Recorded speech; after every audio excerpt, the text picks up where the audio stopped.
Peace and blessings, family. This is Marcus Muhammad, student of the Honorable Mental Farrakhan, diagnosed at birth HIV positive. So, look, I wanted to share this story to give you all more information, more insight on my story, on how I was born with this and how I am now striving to live a successful, normal lifestyle with a wife and children that don't have the disease that I have.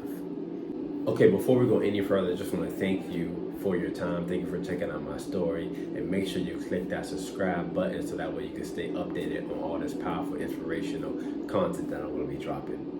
So it was in 2018 that I first shared my story that I was diagnosed HIV positive. And the reason why I shared my story with the world is because I wanted to inspire other individuals with this disease or that's dealing with other similar afflictions, because when you're dealing with illnesses like this or other similar afflictions, it causes a mental strain on the mind. And so my goal was to help inspire and uplift individuals to show others that you can still live a normal, successful, average lifestyle even if you have an illness like this, and also teach on the power of God, the power of healing, and that when we deal with certain, painful experiences, adversity, trials, and tribulations, that those things aren't to break us, but they can be to make us, they can mold us into something great, because, diamonds are formed, under pressure, under a lot of pressure, under a lot of heat, and it takes millions and millions of years for a piece of rock to form into a diamond, but diamonds are very, very valuable. So I've always had the desire since I was a young child to share my story with the world, to show the power of God, to show the power of healing, and to be an inspiration and beacon of hope. So 2018, it was put on my heart that I really wanted to share my story and show the world, and educate the world that you can, have HIV, you can have a family, have a wife, and have children that don't have the disease, okay? So I was born in 1993. I was diagnosed at birth HIV positive. And the way I contracted it, I contracted it from my biological mother. She actually contracted it through drug usage, okay? I believe she was sharing needles or something like that with somebody else. And she contracted it, didn't even find out 2 years later. Now, I love my mother and I honor my mother.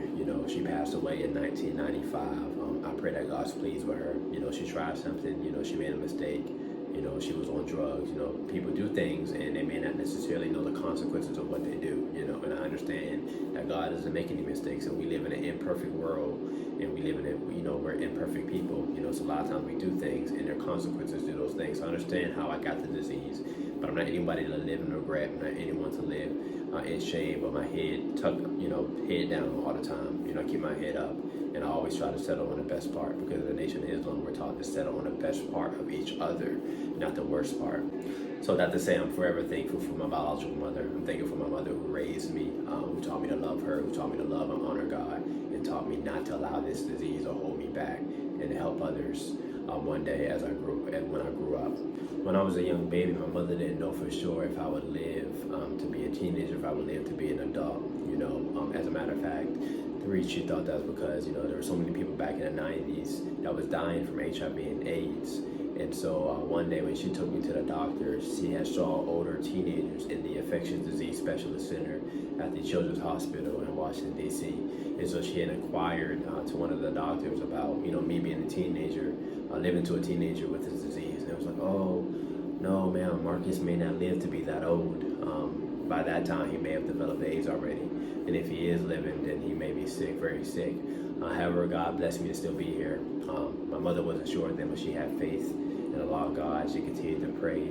She continued to fast. She read books from the Most High Elijah Muhammad, like How to Eat to Live, book 1 and book 2. She fed me. She tried to feed me the best of foods. She listened to many lectures of the Honorable Mental Farrakhan. And he has so many lectures on healing and just elevating the minds of black people, black women, or any people all across the world. And so me growing up in this type of environment strengthened my mind to the point to where I really started hoping and believing that I could be healed from this disease, but also to share my story with other individuals. And so when I heard, individuals speak like him and speak on the power of healing, and Jesus comes to heal, and Jesus comes to give life and give it more abundantly, and Jesus healing the lepers, just hearing all these miracles from all these prophets of the past, me as a young black man with this disease, it gave me hope, and so at the age of 18, I recited and became a part of the Nation of Islam. And one of my biggest desires has always been to help be a vessel of healing a beacon of light, because Islam means freedom, justice, and equality. It's peace, you know what I mean? It's submission to God. And God wants for us to be healed. You know, He wants for us to live a happy life filled with joy and bliss. He doesn't want us to be sick. Sick isn't from the God. Sick is from the devil. You know what I'm saying? And so that's my goal, is to share knowledge of how I need to live, the things that we should think, the things we should feed our minds spiritually. And I'm striving to do so through the Nation of Islam. As a child, I always desired, 7, 8, 9 years old, I desired to grow up, be married, have a wife, have children that didn't have this disease. However, 20 years ago or so, this was, pretty much unheard of, because typically if you had HIV, people thought of it as a death sentence. People thought that if you had HIV, back then it actually was, very, it was high risk that if you had it, somebody else would have it, But nowadays, we know if one has HIV, if they're undetectable, they can live a normal lifestyle without transmitting the virus to somebody else. So I'm undetectable. So anytime my wife and I strive to have children, I make sure I'm undetectable, so that way she won't get it and the children won't get it as well. And that's how I'm able to have children. And it's not just me. There are hundreds, thousands of people, hundreds or thousands of individuals out here that have this disease, that are taking care of themselves, and that have a wife or have a husband that has children that don't have this disease. So I'm not the only one. I'm just somebody out here that's shedding light, and along with other individuals that are doing the same thing. HIV is also a very manageable disease. So they have the medications these days. If any individuals take the antiviral medications, they actually can keep the virus at bay. I'm a believer that one day I'll be healed. I won't need the medicine one day, but until then, I always tell individuals, to do the best they can do to take care of themselves, take the medications that we are given until we find an actual cure that can eliminate this disease. One is undetectable. Again, it's impossible to transmit the virus to somebody else. So, of course, I'm still very extra careful. I still do a lot of immune boosters. I still eat. My diet is very, very strict because I believe in the foods that we eat, the way that we think has an effect on the body. The Nation of Islam, we have books called How to Eat to Live that help us, live longer, have more energy, prevent us from getting sick based off the foods we eat and the foods that we stay away from. So that's something else I'm going to be talking about as well, is just how to eat to live, because, dieting, proper dieting, the things that we put in our body, the things that we put in our minds has an effect on us physically and spiritually. It has an effect on our health, our mental health, and our physical health. So when we feed our minds the right food spiritually, mentally, and feed our bodies the right food, drinking appropriate water, staying away from fast food, greasy foods, meats and sodas, and these juices, these artificial juices.